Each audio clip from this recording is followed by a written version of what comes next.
नमस्कार दोस्तों, जैसा कि आप सभी को पता है कि केदारनाथ धाम की यात्रा 10 मई से शुरू हो चुकी है। हर रोज हजारों की संख्या में श्रद्धालु केदारनाथ धाम पहुंच रहे हैं। चारों धामों में सबसे ज्यादा रजिस्ट्रेशंस ही केदारनाथ धाम के लिए हुए हैं। बाबा भोलेनाथ की नगरी तो है ही इतनी पावन कि भक्त अपने आप यहाँ बाबा के दर्शनों के लिए खींचे चले आते हैं। दोस्तों, लोगों के मन में अक्सर ये सवाल आता है कि क्या वे अपने बच्चों के साथ केदारनाथ धाम की यात्रा कर सकते हैं या नहीं, और अगर कर सकते हैं तो कैसे करें, क्या क्या सावधानियां बरतें, कैसे बच्चों को तैयार करें केदारनाथ धाम की यात्रा के लिए। तो दोस्तों, अगर आपके मन में भी इस तरह का कोई डाउट है और आप भी उलझन में हैं, तो आप बिल्कुल सही वीडियो देख रहे हैं। इस वीडियो को देखने के बाद आपके मन में इस तरह के सारे डाउट्स जो हैं वो क्लियर हो जाएंगे।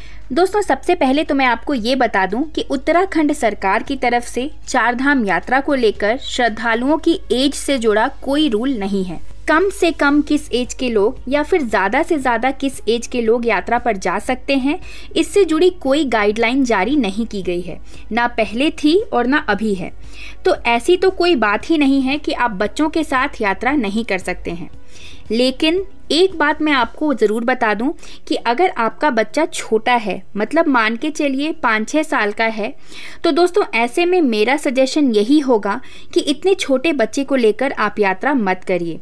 अगर नवजात बच्चा है या फिर 1 साल से भी छोटा है, 1 साल से भी कम का है, तो आप ऐसे में उसके साथ ये यात्रा करने का प्लान ड्रॉप करिए। अगर कोई इमरजेंसी सिचुएशन नहीं है तो भले ही बच्चों को लेकर आप पैदल ट्रैक ना करें, आप ऐसा कहेंगे कि हमने तो हेलीकॉप्टर से टिकट बुक कराई है, लेकिन फिर भी मंदिर में दर्शन करते वक्त भी भक्तों को घंटों लाइन में खड़ा होना पड़ता है। उस समय भी खासी मुसीबतों का सामना करना पड़ता है और पैदल ट्रैक करने में तो बड़े परेशान हो जाते हैं। तो ऐसे में बच्चों का क्या ही कहना। बात केवल उत्तराखंड के मौसम की ही नहीं है। मौसम का तो चलो सब जानते हैं कि कभी भी बदल जाता है। ठंडी तो मिलनी ही है, हो सकता है बहुत ही ज़्यादा ठंडा मौसम हो, लेकिन इसके अलावा भी रास्ते में कई तरह की परेशानियां आती हैं। बारिश वगैरह के चलते कभी कभी यात्रा स्थगित कर दी जाती है। ऐसे में आप तो मैनेज कर लेंगे, लेकिन साथ में जो बच्चा है उसको मैनेज करने में दिक्कत आएगी। तो दोस्तों, 6 साल से कम उम्र के बच्चों को अगर आप यात्रा के समय सेफली अपने घर पे किसी के साथ छोड़ सकते हैं तो आप छोड़ दीजिए। हाँ, अगर 6 से 12 साल तक का बच्चा है तो फिर भी वो ज़्यादा छोटा नहीं है, हम ऐसा मान सकते हैं।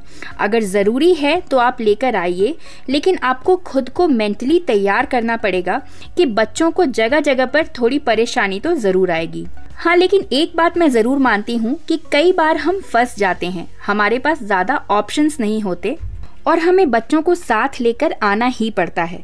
ऐसे में आपको थोड़ा एक्स्ट्रा केयरफुल होने की ज़रूरत है। बच्चे के यूज़ की सारी चीज़ें अपने साथ आपको रखनी होंगी। दोस्तों, सबसे ज़रूरी चीज़ है बच्चे का भी रजिस्ट्रेशन कराना। आप इस बात को लेकर बिल्कुल डाउट में मत रहिए कि आपका बच्चा छोटा है तो उसका रजिस्ट्रेशन आपको नहीं कराना होगा।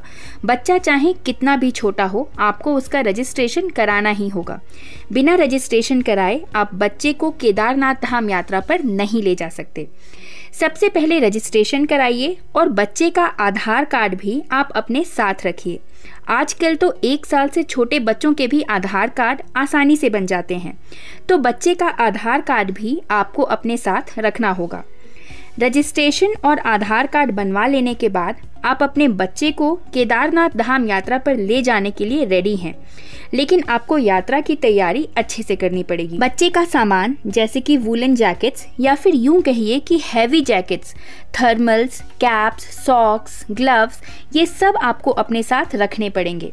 एक्स्ट्रा कपड़े पैक करने होंगे, क्योंकि कई बार बच्चे खाने पीने के दौरान भी कपड़े गंदे कर लेते हैं और हमें चेंज करना पड़ता है।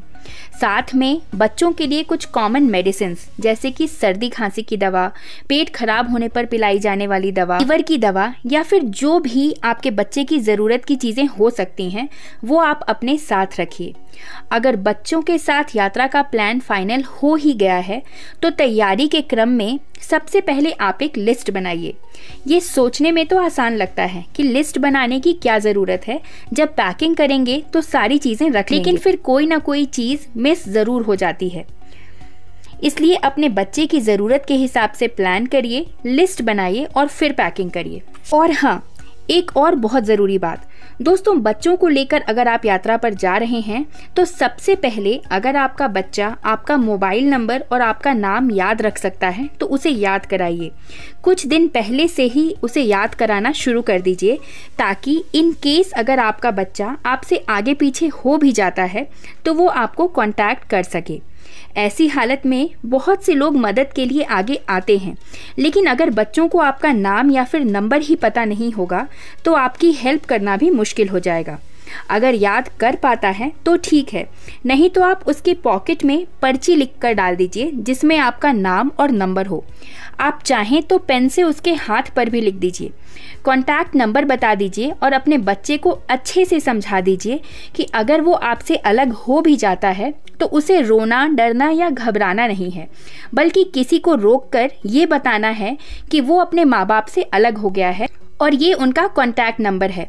अगर ऐसा करने के लिए आपका बच्चा रेडी है तो वो खुद अपनी मदद कर सकता है। दोस्तों, वैसे तो आपको केयरफुल रहना है कि ऐसी सिचुएशन आए ही ना, लेकिन ऐसी तैयारी रखने में कोई बुराई नहीं है, इसलिए इन सब कामों में आप बिल्कुल हिचकिचाइए मत। बच्चों को अगर लेकर केदारनाथ धाम पर जा रहे हैं तो सबसे आसान तरीका तो ये होगा कि आप हेलीकॉप्टर की बुकिंग कर लें।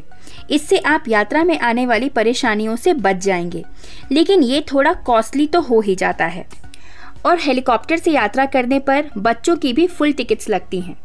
दूसरा ऑप्शन आपके पास है कि घोड़े, खच्चर या पिट्ठू की मदद आप ले सकते हैं। वो लोग भी आपसे अपना जो रेट है वो चार्ज करेंगे और आपको मंदिर तक पहुंचा देंगे। पैदल ट्रैकिंग की जो प्रॉब्लम है उससे आप बच जाएंगे और आपका बच्चा भी ज़्यादा परेशान नहीं होगा। और अगर आपका बच्चा बहुत छोटा है, जैसे कि 1 साल या उससे भी कम का है, तो फिर आपको उसे अपनी गोद में ही रखना होगा। आप वॉकर वगैरह लेकर वहाँ जाने का सोच भी नहीं सकते, क्योंकि वहाँ के रास्तों में ये सब तो चल ही नहीं पाएंगे। दोस्तों, अगर आपके साथ ऐसी सिचुएशन है कि आपको किसी भी हाल में बच्चों को लेकर तो जाना ही है, तो फिर घबराइए मत। रजिस्ट्रेशन का ध्यान रखते हुए पैकिंग आप अच्छे से कर लीजिए। बच्चे की ज़रूरत की सारी चीज़ें लीजिए और निकल जाइए बाबा केदारनाथ के धाम की तरफ। वैसे भी जो होता है वो भोलेनाथ की मर्जी से ही होता है। अगर आपके लिए हालात ऐसे हैं कि आपको बच्चों के साथ बाबा के धाम जाना पड़ रहा है, तो इसमें भी बाबा की ही मर्जी छिपी है। इसे बाबा का ही आदेश मानकर आप निकल जाइए। जो दिक्कतें आएंगी आपको उनका सामना करने की हिम्मत खुद ब खुद मिल जाएगी। बच्चों के साथ निकलने पर बच्चों के खाने पीने की चीज़ें भी आपको प्रॉपर अपने साथ रखनी होंगी। वैसी चीज़ें जो 4-5 दिनों तक खराब ना हो, वो आप पैक कर सकते हैं। केदारनाथ धाम जाने के लिए मई से अक्टूबर तक का मौसम सही होता है, लेकिन दोस्तों अगर आप बच्चों के साथ यात्रा कर रहे हैं तो मई का प्लान तो आप ना ही करें तो अच्छा होगा। आपको पता ही है कि 10 मई से यात्रा शुरू हुई है और अभी शुरुआती दिनों में बहुत ज़्यादा भीड़ होती है। जून एंड में आप प्लान कर सकते हैं, फिर जुलाई अगस्त अवॉइड करके, क्योंकि उस समय भी वहाँ भारी बारिश के चांसेस होते हैं। आप सितंबर या अक्टूबर में बच्चों के साथ जाने का प्लान बनाइए, क्योंकि भीड़ जब बहुत ज़्यादा होगी तो बच्चों के साथ परेशानी आएगी। हैवी स्नोफॉल होने के कारण केदारनाथ धाम के मूल निवासी भी सर्दी में वहां से पलायन कर जाते हैं। वहां का मौसम कभी भी अचानक खराब हो जाता है, तो इन सब सिचुएशन के हिसाब से आप खुद को तैयार रखें। तो दोस्तों, आशा करती हूँ ये वीडियो आपको यूजफुल और इन्फॉर्मेटिव लगी हो। अगर ये वीडियो आपको पसंद आई है तो इस वीडियो को एक लाइक ज़रूर करें, कमेंट में हर हर महादेव लिखें और ऐसे ही अन्य वीडियोज़ के लिए हमारे चैनल से जुड़े रहें। धन्यवाद।